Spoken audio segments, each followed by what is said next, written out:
Welcome to Horror on Tubi. Tell me what's your movie about? So it's about a mass killer known as Sammy the Elf punishing the naughty in a small Midwestern town around Christmas time. So it's a pretty fun little slasher film that's kind of like my throwback to like the 80s and 90s slasher films, such as like Scream and Halloween. It has a real '90s flavor, you say then? That's kind of what I was aiming for a lot of it. Yeah. Let's start with you, Steve. What were some of your influences coming into this, like in writing the movie? Okay. Well, I've always been a fan of like holiday slashers, such as like Halloween, Black Christmas, New Year's Eve, My Bloody Valentine, so many of them that I was just kind of like, man, you know what I haven't seen in a while? It was a Christmas movie. Originally, I thought about doing like a creature feature. And then when I wrote that script, I was like, oh, the budget for this would just be insane for my first film. Nobody would give it to me. So I kind of like narrowed it down to what would I also find more terrifying, which would be a mass killer. It's just like a fun whodunit to where it kind of keeps the audience guessing a little bit. So. Right. And Brandon, you're the DP on it. So what were some of your like visual touchstones or influences? Yeah, we stuck really classic. Obviously, working in a digital age, not shying. We didn't try to emulate like a film look or anything like that. I'm a fan of digital. Just like very clean aesthetic, and it kind of wasn't. I knew he was going for that whole Halloween stuff, but as I watched it in the movie theater, I was like, and I just recently Halloween passed, and I watched all the Halloween movies, and also I was like, oh wow. We were hitting the nail right on the head with all the feeling and stuff. So yeah, very just casual, smooth movements, not a lot of hectic until like, handheld when the energy popped up. But yeah, a lot of tripod, dolly, classic horror elements. Right. So Stephen, if you were to give like an honest review of your movie, like if you were a stranger like on the internet and you were writing like a little like 1-page like review, what would you say? Oh man. So there's this one review I saw online that it kind of stuck with me. It was kind of like, he knows. I'm not sure what he knows, but it's nothing good. I was just like, I loved it. It was just kind of really funny. And I was like, well, thanks for the honest review. So I mean, for a first time filmmaker, take all that stuff away. You're just kind of like watching a film. I'd give it a 4.5 out of 10 or so across the board. I mean, looks, acting, and everything. It's a fun story. Knowing what I was wanting to accomplish with like the original script and the mini drafts that we had throughout production, it's not exactly what I had hoped for in some cases, but it was a really solid film overall. So yeah, good 4.5, 5 out of 10 overall, I think, personally. And I'm harsh on myself, people say, so I don't know. Yeah, so we could probably bump that up by 2, just for years. So, Brandon, kind of the same question for you, but let's relate it just to the look of the film. Like what are you happy about of your work? What not? What could you have done better?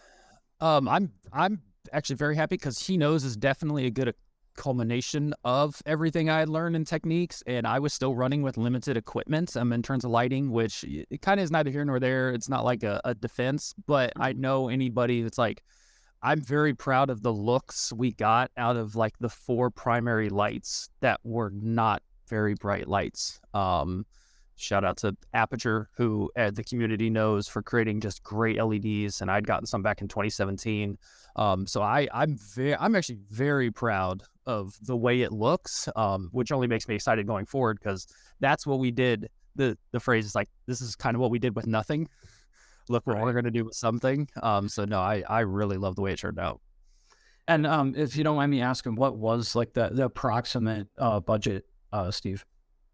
So I aimed for 30,000 through crowdfunding and people reaching out to me. I probably raised a little under half of that. So the rest of it was out of pocket because I didn't take away from anybody's day rates that I had promised in the beginning.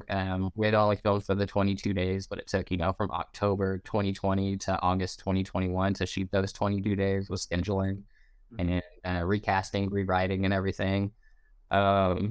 So yeah, I probably put in a good 15 or so thousand out of pocket over the past 2 years to get everything across the finish line, working multiple jobs, donating plasma, literal blood, sweat, and tears. Wow, that's great. And 22 days is a pretty good, amount of time for, indie at that level. I mean, that's cool. It gave you more time to work with the the actors and like be more selective in your shots and, you know, how you did things? Mhm. Yeah, for sure. And with us being a lot of us working together for the first time, it was just kind of it gave us that time to kind of breathe when setting up those shots and kind of get that chemistry going for some of those actors, you know. So, because we didn't have any practices or anything beforehand, you know. Right. Was this your guys' first collaboration? Technically, Yeah. leading, but we've worked on other sets together where I was like a PA, used in lighting or camera work, etc. He's a Japanese, But so. Oh, go ahead. yeah, DP director first, but at least had worked on a couple things. Gotcha. So, Brandon, can you describe like how you guys work together? Like, you know, has, you know, directors and DPs, it's a different, you know, every two, it's like a totally different thing. Like, what was that working relationship like? It was awesome for me because Steve trusted me. Like he was, you know, I was still learning, you know, lighting and different cameras, and we had 2 cameras. We switched up, and that's, I think, not that we wouldn't have got still the same quality, but we switched cameras like we had 5 days into another production. He trusted me, and basically it was always like I would set up things, and how does that look? He would have his director monitor, goes, looks good. And it was just that easy. So he definitely trusted me to capture and his vision of the film, which I think allowed him to really focus on the actors and getting what he needed out of that. And then we can, with the setups, was just easy to run and gun. Right. And Steve, were you pretty like, do you dictate your compositions, or you kind of let him like, hey, I kind of want it over here, and then let him kind of pick the angle? Like, how does? Yeah, I kind of let him run a lot of that stuff on his side. I'd kind of give him an idea of like, you know, from this movie, a shot like this and an example like this, and then we'd go from there. When we're on a set, people are like, what the heck are they saying? Because we were just so in sync that it sounded like we were saying like partial sentences. He's like, yeah. It was just like, we run off to our own direction off one. It was kind of funny, but like, yeah, we just kind of had our own language going there for a while. It's just kind of like, yep, gotcha. This will edit into that scene, so we'll shoot this like this, end it like that. Get you over the walk there, gotcha. Right. And so, you know, this is like horror movies on Tubi. So how did you get your movie on Tubi TV? So I went through FilmHUB. As you know, it's more of it's hard to label it anymore. It's not an ad-rated marketplace. They call themselves a distribution platform, but you know, it's basically like an aggregator that you don't pay up front. That's what I tell people. Yeah. And I like how that's going so far, because they give you all the tools and stuff essentially that you need to kind of get everything going, and you just set it all up, give as much information as you can. It's a really simple process compared to talking to a lot of the distribution people that I had spoken with, and I didn't really care for a lot of the stuff I had heard from them. So I was just kind of like, let's just do this through myself, through FilmHUB, and just not deal with all the extra hands on this and worry about, you know, somehow getting messed out of my first film. Maybe it was the best decision not going through distribution, but, you know, FilmHUB's doing pretty well for me, so I'm happy with it. Right. Well, without getting into like, you know, naming names or stuff like that, what kind of like deals or what kind of red flags were coming up with the distributors? Oh, and it's just a lot of 15 to 7 year or 7 to 15 year contracts just opting in. I know these are like just, you know, boilerplate type stuff that they send out, but when you would ask certain questions, it would be like some of them would get kind of snippy with you. Mm-hmm. And they want to give you references when you're asking them about other filmmakers that, you know, might be at your level. So, so it's a lot of things like that, you know, and I follow a lot of groups, a lot of people, you know, they may mention names, but I'm just kind of like, okay, I'll talk to them and see how I get a vibe from them. And yeah, the 3 or 4 people I talked to, it was just kind of like, no, thank you. This isn't for me. Yeah.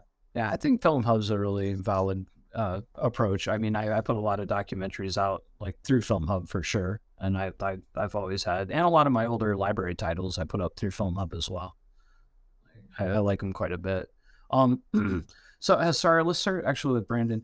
As far as like Tubi goes, were you familiar with Tubi? Did you watch Tubi at all, or do you?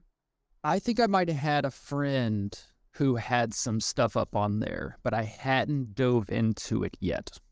Right. How about you, Steve? Were you a Tubi watcher? Not until about a year or so ago. It was a similar situation. I had some friends like, hey, we got our film up on this. It's free to watch. Just go sign up. And I was like, oh, I don't even have to sign up. Sweet. Like, I just kind of went to the website and started watching their movie, and they were like, right on. So All right, and then Brandon, what was the most challenging aspect of shooting the film for you? I think it might have been just night shoots. Night shoots are the kind of the classic because lighting. You can kind of do whatever you want because hard light, soft light doesn't really matter. You know, nobody really cares because you got street lights and stuff. And I'm not so picky on like a very clean look. I like the way real world lights look because we didn't do a color grade for this, meaning we didn't push colors in a certain direction. If there was a halogen, like a sodium halide light that was green, I like that. I personally like that because that's the real world and it really leans into the horror aspects. So night shoots just not having I don't think we were ever really in the middle of nowhere, so we always had power, but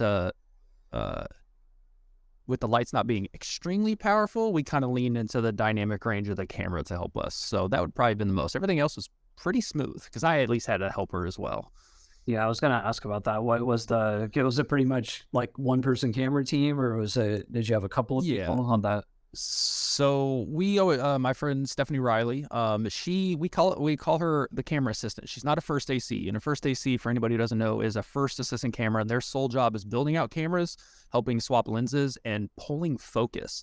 I've actually become pretty proficient at doing all that myself, and I don't have a huge rig. I do run with an Ursa Mini Pro G2, which is kind of a classic cinema style body, but I'm pretty confident at pulling my own focus, even at night. So really, she was always there to move lights, help me set up C-stands, the Dana Dolly, stuff like that. So we were pretty run and gun, and that was, but even just a one extra helper went a long way. Nice. And so, Steve, for you, what was the most challenging aspect of the production?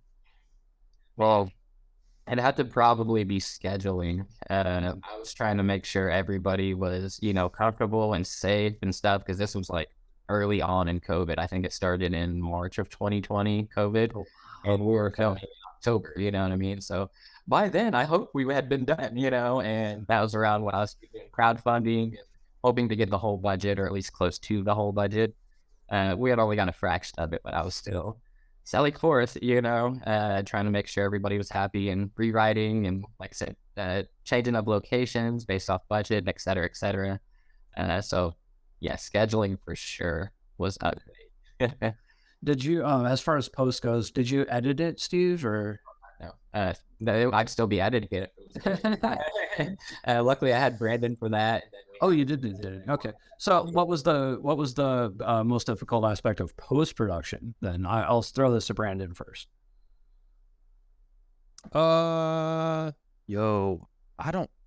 Unless you can think of something, Steve, I don't think post-production, I'm pretty proficient in terms of editing, and I'm a director myself. So we did kind of shoot for coverage, but I kind of see the edit in my head and how it's going. So it's not like Steve had to go like, oh, I think we should use this angle. I think we should use this angle. I threw it on there, did some color adjustments, audio. I wouldn't say, just having to go through, which Steve can elaborate or however he wants, audio. So nothing on my part. It was pretty smooth. It was mainly like audio and the people we were dealing with. Did you have to do a lot of like ADR stuff or? It was a good mix. Yeah. It was mainly like having to do because instead of having one person who could probably do dialogue editing as well as music and stuff, it was just having multiple people handle multiple aspects of audio. Making sure everybody had the same cut and making sure everybody else had the exact same timeline that I was working with. After everything was shot, how long was the post process? A little under a year. Okay. Yeah, because I know for me, I was quick. The editing part is so simple and quick, and since I didn't have to do any heavy color grading, it was a lot of time just waiting for audio, music composers and stuff, right, to get back to us. Less of me sending you stuff. I was sending you edits probably left and right, going, "How's this look? How's this look?" I didn't have the visual as we went, but we had pretty much the solid cut. I think within the first month or so, and it was a 6. We may have trimmed seconds here and there throughout then, but it was Yep. mostly playing with the audio, trying to get it to where he was, because it felt like the entire thing of nature was against us. We had cicadas, we had birds, we had everything you could think of, because October was out. So it was like all 4 seasons in Indiana. And it was just, of course, that's 1 week in Indiana for anybody. It's 4 seasons. Yep. You know, we're 90 to 30 degrees negative. It's just like, so I should have added that line to the film to help people that don't, you know, live in Indiana be like, why is there snow and then not snow? Yeah, it's literally like that. Next day, it's gone. Mhm. Well, we've been halfway through a day. One day it was like the snow melted and we started shooting. I was like, oh man, no. And I asked people when we did a small screening, I was like, hey, I'm a fan of continuity errors. Steve knows, I will actually go out of my way to put in continuity errors just to show you how insignificant they really are sometimes. I love that. Go ahead. People are really, I mean, I get if you have like hundreds of millions of dollars and you just want to be cautious, but you can just look up great examples of Hollywood scenes that the performance is always more important. But yeah, there's literally a moment I was like, hey, did anybody notice there was snow and then not snow? And nobody noticed. Yeah. I got continuity is like so low on my list of things I care about on set. I mean, you know, it has to be pretty grievous for me to care. Yeah. Yep. Yeah, totally. So I'll start with Steven here. Steve, yeah, let's do this one. How close did the final product come out to how you had originally imagined it? Man, that's kind of a tough one. I think it met me about halfway, because we had so many rewrites along the way. It was just kind of like readjusting to the reality of what I can shoot with like the locations and the budget and everything we had available. So, and then yeah, was it script to screen or whatever? Yeah, I'd say there was a nice little margin of, you know, good 30% or so that was in the script that didn't make it to, on the screen, just because it was, you know, it no longer fit the story. Once we were about through it, I was just like, and this doesn't feel right to me. Or we talk about continuity, I'm like, hey, this person's at a party and then they're just gone. Like, you know, and stuff like that for a first-time filmmaker. I was like, oh man, my script's amazing. Get on set, like, who wrote this? You know, who wrote this dialogue?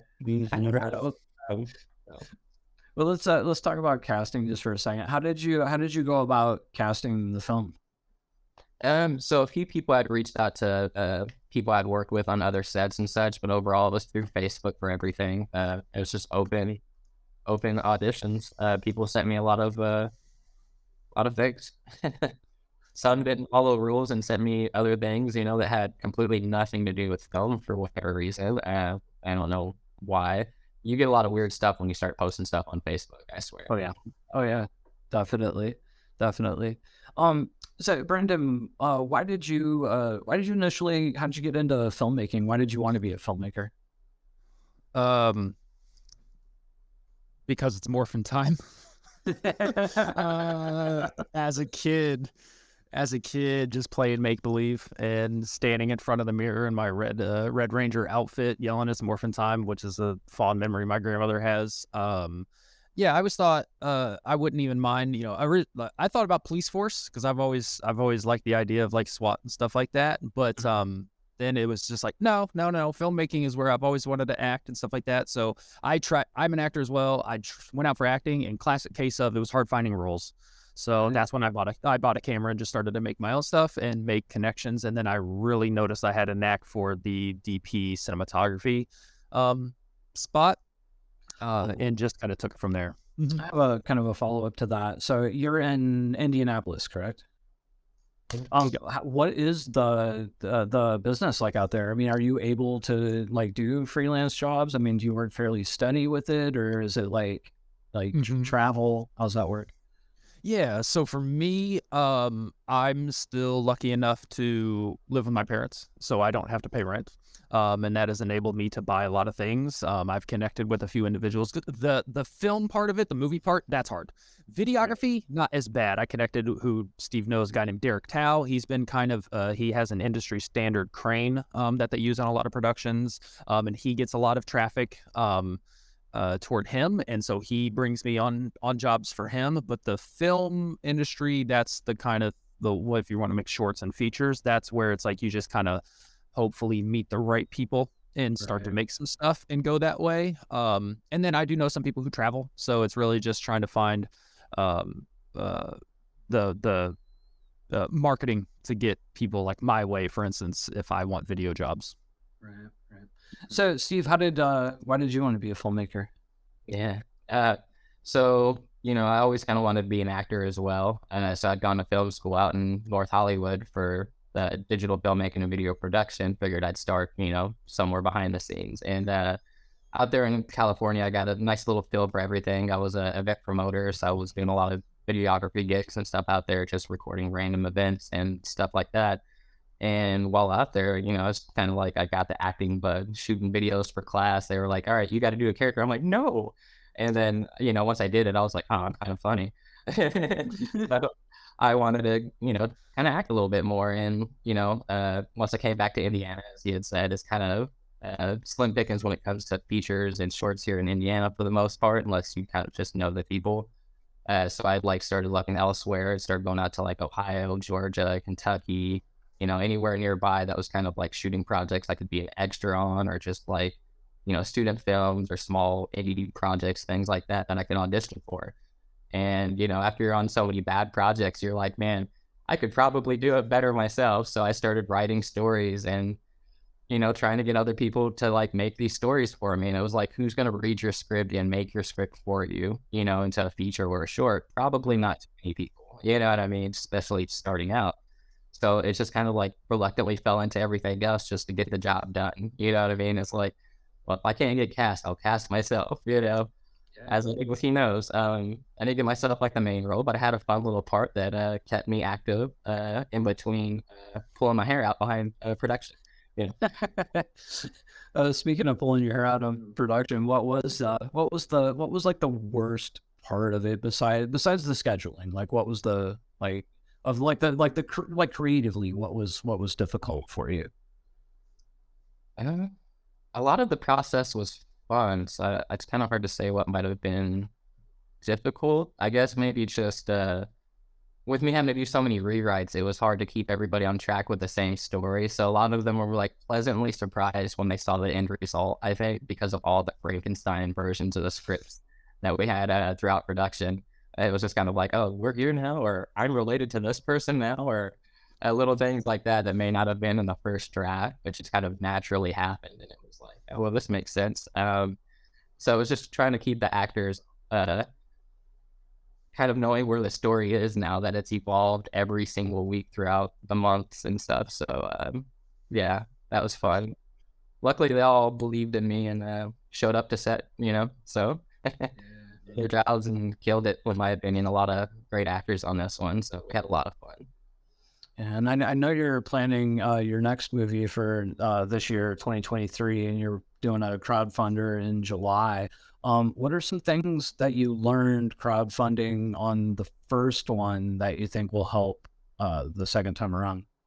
And kind of having marketing materials kind of pre-set up ahead of time, such as merchandise and things like that as well. So that way I stay on more of a schedule to release stuff constantly, as opposed to the same post every day for a week and then things like that. It's just trying to keep it going across the board and things like that for, keeping on track. There's no such thing as too much pre-production. So kind of looking at crowdfunding all the way out in July, I'm planning every day right now.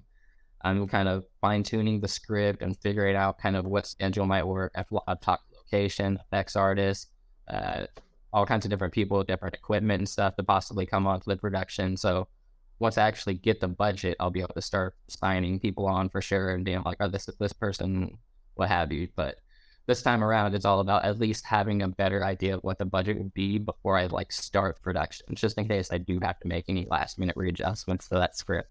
So yeah, it's just knowing a little bit more what I need to do ahead of time, but still kind of jumping in blind. No. Awesome. Well, guys, thank you so much for taking the time to talk to me. He Knows is on Tubi now. Where else is it? Amazon, all that jazz? Plex, Amazon, Tubi, quite a few different ones. Double check that actually. It is on Free Movies Plus, Zumo, TCL, Nuclear Home Video, Tubi, Amazon Prime Video, Popsy on Plex, Reveal, Typhoon on Demand, and Momichu. Oh, there. I hadn't heard of the last one. I would assume Tubi's probably Last one yet? Like it says it's accepted, but every time I go, right. like showed up. Like, And I would assume like overall Tubi's probably been the best earner. Or was it Amazon for you? I think it would definitely be Tubi. I'm getting a lot of really good traffic from Amazon because of the reviews and the ratings and everything. People are like going to the IMDb and just checking everything out there, and being surprised by some of the actors I have on the cast. So Yeah. Wasn't Len Laurie was in your right? In your movie, it was how did you book Len? She had reached out to me, honestly. It was Wow. she was like, "This sounds like a really fun project. What could you tell me about it?" And then I started talking to her, and then it like dawned on me who she is. She sent me like her reel and everything, and I was like, "Oh no way!" I was just like geeking out because I was always such a huge fan of the Crazies and like the remake. She even appeared in that as well. So she was in both versions for people that don't know. It was just she's such a sweetheart. And so she had reached out to me, and I was just like super excited. That's funny how social media works sometimes, right? I know, it's like you never know who somebody knows. So when stuff gets shared on social media, like anybody could see it, So every share counts, it helps.